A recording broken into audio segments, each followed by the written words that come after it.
आयशा से मैं निकाह करने जा रहा हूँ। मेरा नाम फैज़ान अंसारी है, मैं मुंबई में रहता हूँ और 15 लाख रुपए मेहर दे के मैं आयशा से निकाह करने जा रहा हूँ और निकाह मुझे कबूल है। आयशा से निकाह मुझे कबूल है, मुझे निकाह कबूल है, मुझे निकाह कबूल है। मुंबई के रिहायशी फैजान अंसारी ने ख्वाहिश जाहिर की है कि वो पाकिस्तानी टिकटॉकर आयशा से शादी करने के शदीद ख्वाहिशमंद हैं।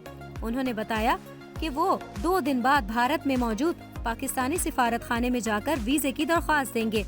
वीडियो में उन्होंने बताया कि उन्हें पाकिस्तान जाकर आयशा से शादी करने का बेसब्री से इंतजार है।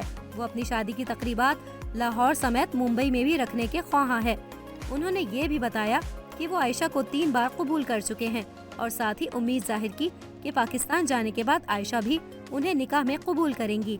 फैजान अंसारी ने बताया कि उन्होंने आयशा से शादी के लिए उन्हें हक महर में 15 लाख रुपए तक की रकम देने का सोचा है और उन्होंने उनका हक महर भी अलग कर दिया है।